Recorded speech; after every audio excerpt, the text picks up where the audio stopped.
Hey y'all, welcome to my YouTube channel. This video I'm gonna show you how you can fix basically this problem. I took a screenshot when I had these problems, so when this popped up, when this window pop up, and yeah, took a screenshot, and I'll show you what worked for me. I hope it's gonna work for you as well. And make sure you subscribe, I'll really appreciate it. And now let's jump right in the video. So what you have to do to fix this problem, right click and go to NVIDIA control panel, and here what you have to do is to go to video image settings. Sorry, where is it actually?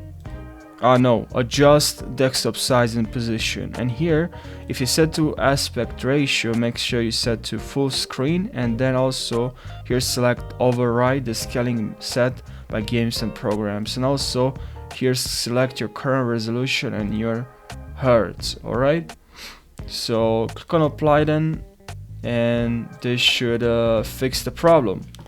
Thank you for watching, and I hope now you don't have this problem anymore and you can enjoy the game. I hope you're gonna have a fantastic day. Take care.